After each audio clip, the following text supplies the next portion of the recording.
బేసిక్‌గా thyroid patients కూడా cabbage, cauliflower తినొద్దు అని చాలామంది అంటూ ఉంటారు. అది ఎంతవరకు నిజం అంటారు? అందులో కొంతవరకు నిజం ఉందండి. అది ఆ క్యాబేజీ, కాలీఫ్లవర్ వీటిలో ఏంటంటే గైట్రోజన్స్ అనే కెమికల్స్ ఉంటాయి. గైట్రోజన్స్ ఇవేంటంటే ఐడిన్ అబ్జార్ప్షన్ను అరికడతాయి.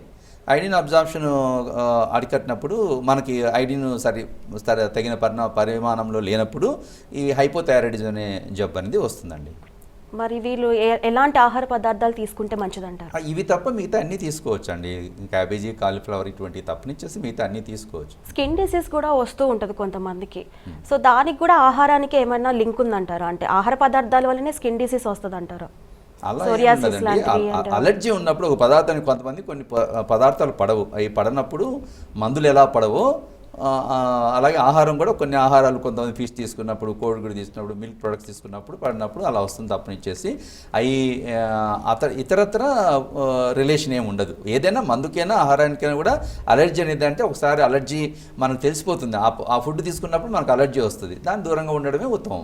బేసిక్గా మార్కెట్లో మిల్లెట్స్ ప్రాధాన్యత పెరిగింది. సో ఈ మిల్లెట్స్ మన శరీరానికి ఎంతవరకు మేలు చేస్తుంది అండ్ ఎంత మోతాదులో మనం ఇది తీసుకోవాలంటారు?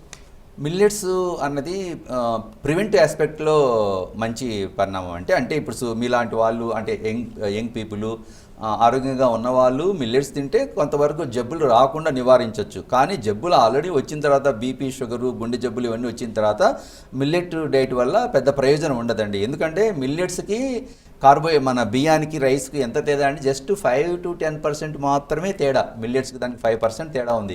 5% కోసం మన మిల్లెట్స్ సపరేట్గా వాడిన పెద్ద ప్రయోజనం ఉండదు. ఎవరికంటే జబ్బులు రాకుండా అప్పుడే ప్రివెంటివ్ స్టెప్గా వాడుకోవచ్చు. కానీ ట్రీట్మెంట్ స్టెప్గా మాత్రం మిల్లెట్స్ను కంప్లీట్గా అవి ఏమాత్రం ఉపయోగం లేదు. ఇంకా కొంత డీవియేషన్గా కలుగుతుంది. అంటే ఎవరో చెప్తారు మిల్లెట్ తినమని చెప్పి అది ఒక 6 నెలలు, సంవత్సరం ఆ టైం అంతా వేస్ట్ అవుతుంది, వృధా అవుతుంది ఆ టైం అంతా.